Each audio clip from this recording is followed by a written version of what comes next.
मूढ़ योनियों में जन्म लेता है, जिसमें कीट पतंगादि पर्यंत योनियों का विस्तार है। गुणों में भी मनुष्यों को सात्विक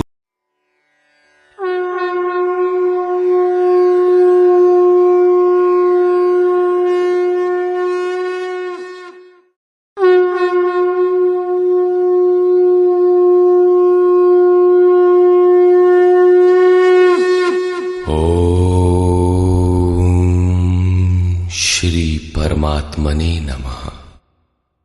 यथार्थ गीता श्रीमद् भगवत गीता अथ चतुर्दशोऽध्यायः। पिछले अनेक अध्यायों में योगेश्वर श्री कृष्ण ने ज्ञान का स्वरूप स्पष्ट किया। अध्याय 4 के 19वें श्लोक में उन्होंने बताया कि जिस पुरुष द्वारा संपूर्णता से आरंभ किया हुआ नियत कर्म का आचरण क्रमशः उत्थान होते होते इतना सूक्ष्म हो गया कि कामना और संकल्प का सर्वथा शमन हो गया, उस समय जिसे वो जानना चाहता है उसकी प्रत्यक्ष अनुभूति हो जाती है। उसी अनुभूति का नाम ज्ञान है। 13वें अध्याय में ज्ञान को परिभाषित किया। अध्यात्म ज्ञान नितत्वम तत्व ज्ञानार्थ दर्शनम। आत्मज्ञान में एक रस स्थिति और तत्व के अर्थ स्वरूप परमात्मा का प्रत्यक्ष दर्शन ज्ञान है। क्षेत्र क्षेत्रज्ञ के भेद को विदित कर लेने के पश्चात ही ज्ञान है। ज्ञान का अर्थ शास्त्रार्थ नहीं, शास्त्रों को याद कर लेना ही ज्ञान नहीं है। अभ्यास की वो अवस्था ज्ञान है जहां वो तत्व विदित होता है। परमात्मा के साक्षात्कार के साथ मिलने वाली अनुभूति का नाम ज्ञान है। इसके विपरीत सब कुछ अज्ञान है। इस प्रकार सब कुछ बता लेने पर भी प्रस्तुत अध्याय 14 में योगेश्वर श्री कृष्ण कहते हैं कि अर्जुन, उन ज्ञानों में भी परम उत्तम ज्ञान को मैं फिर भी तेरे लिए कहूंगा। योगेश्वर उसी की पुनरावृत्ति करने जा रहे हैं, क्योंकि शास्त्र सुचिंतित पुनि पुनि देखिए। भली प्रकार चिंतन किया हुआ शास्त्र भी बार बार देखना चाहिए। इतना ही नहीं, ज्यों ज्यों आप साधन पथ पर अग्रसर होंगे, ज्यों ज्यों उस इष्ट में प्रवेश पाते जाएंगे, त्यों त्यों ब्रह्म से नवीन नवीन अनुभूति मिलेगी। ये जानकारी सद्गुरु महापुरुष ही देते हैं। इसलिए श्री कृष्ण कहते हैं, मैं फिर भी कहूंगा। श्री भगवान उवाच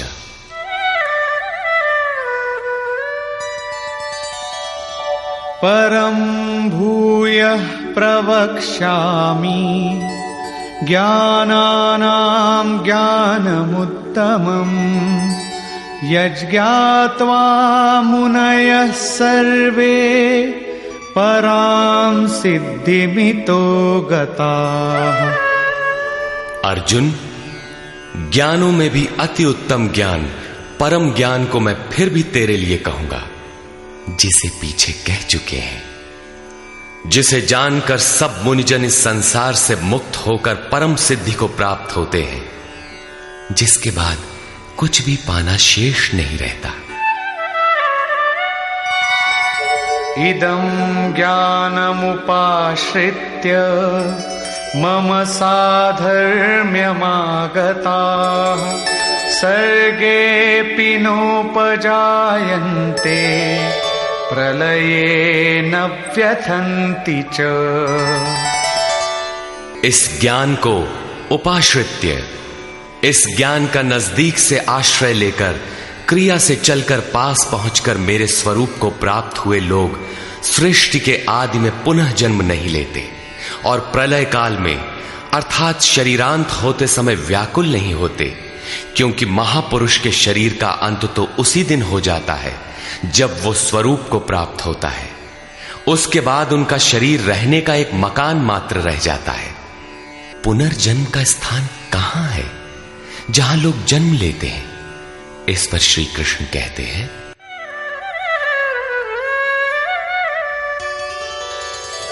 मम योनिर्महद् ब्रह्म तस्मिन् गर्भं दधाम्यहं सम्भवः सर्वभूतानां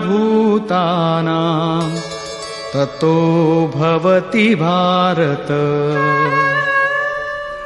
हे अर्जुन, मेरी महत ब्रह्म अर्थात अष्टधा मूल प्रकृति संपूर्ण भूतों की योनि है और उसमें मैं चेतन रूपी बीज को स्थापित करता हूं। उस जड़ चेतन के संयोग से सभी भूतों की उत्पत्ति होती है।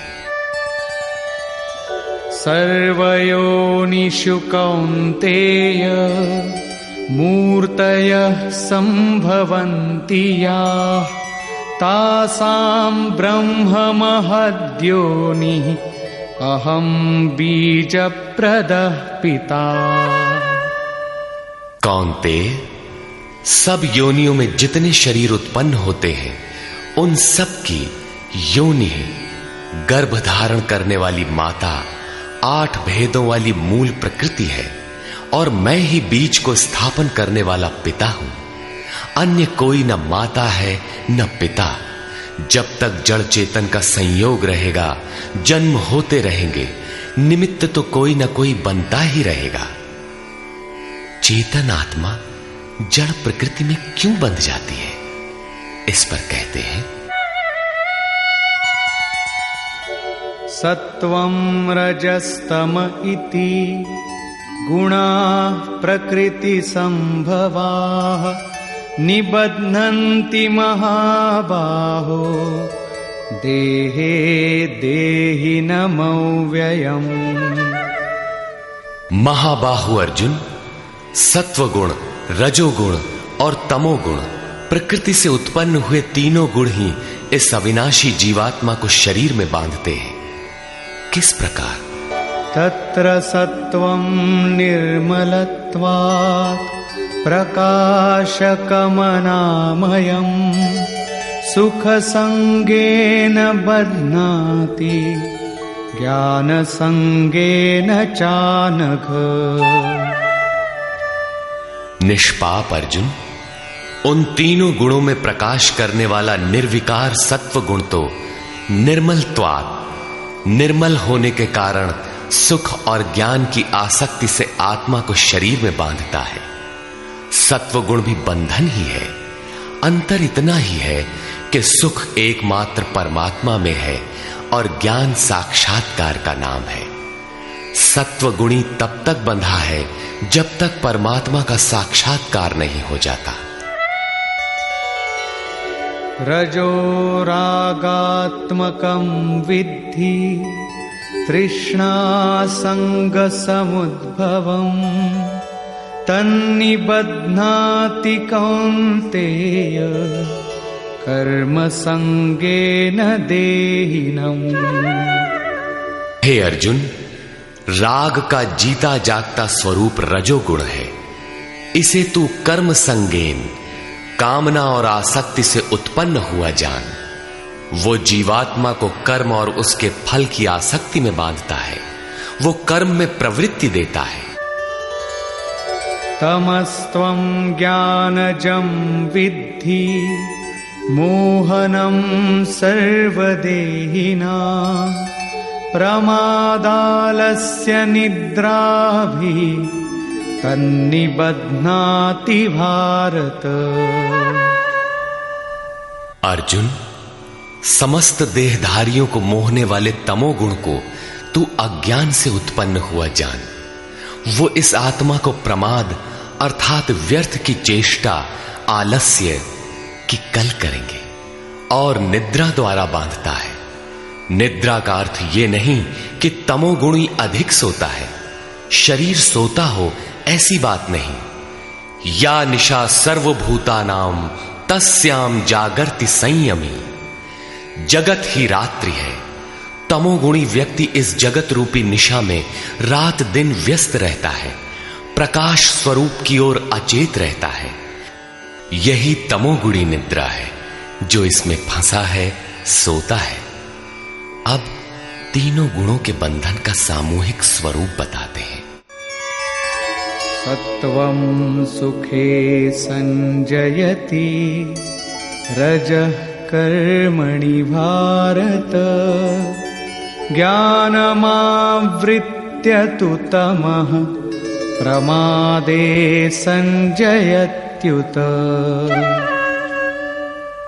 अर्जुन, सत्वगुण सुख में लगाता है, शाश्वत परम सुख की धारा में लगाता है। रजोगुण कर्म में प्रवृत्त करता है और तमोगुण ज्ञान को आच्छादित करके प्रमाद में अर्थात अंतःकरण की व्यर्थ चेष्टाओं में लगाता है।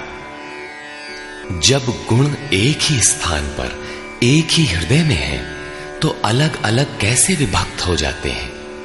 इस पर योगेश्वर श्री कृष्ण बताते हैं,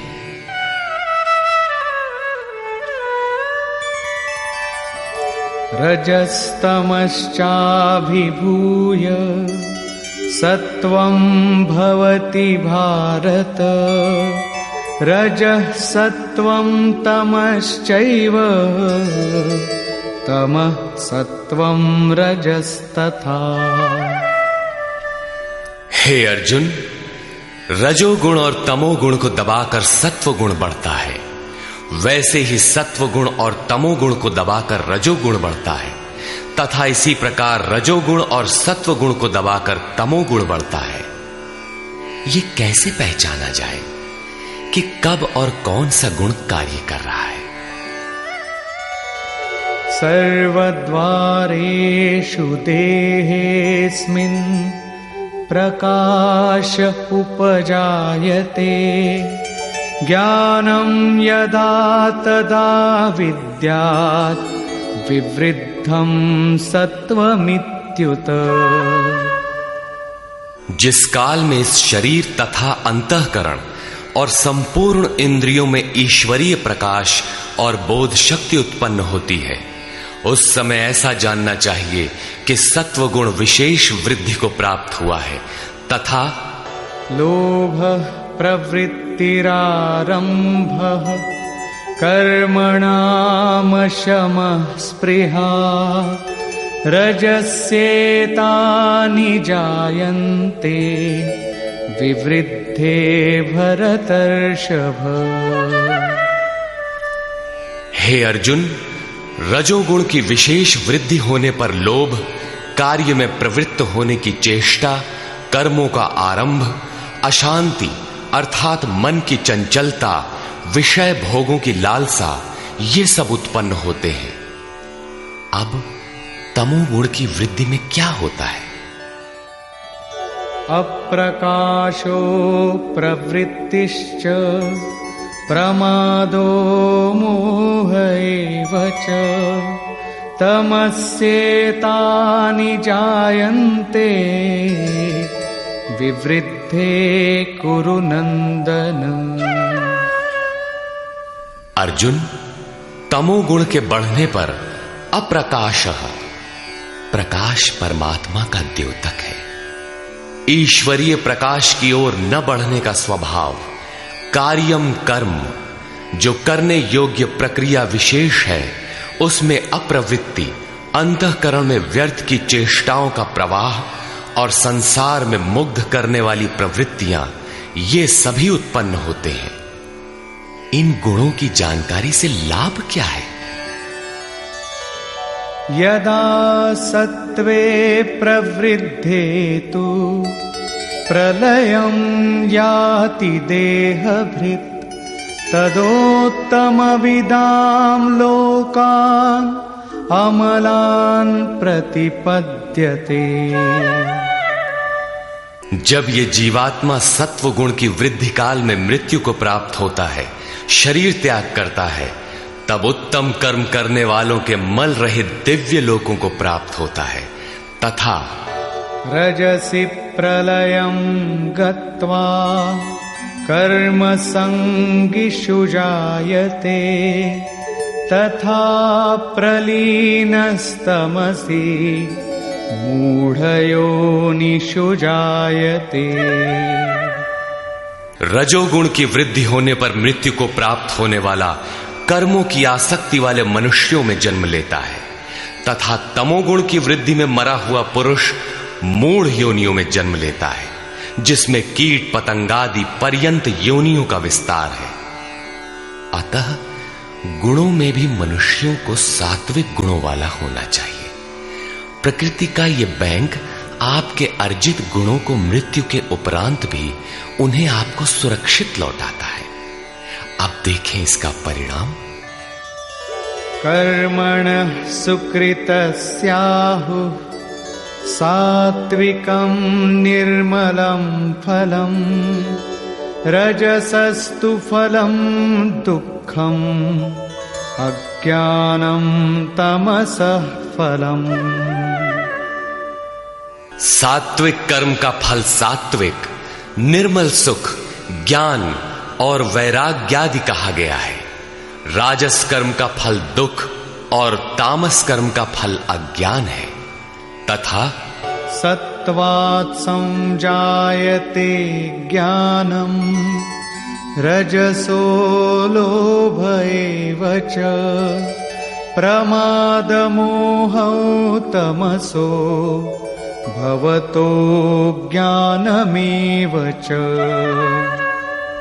सत्व गुण से ज्ञान उत्पन्न होता है। ईश्वरीय अनुभूति का नाम ज्ञान है। ईश्वरीय अनुभूति का प्रवाह होता है।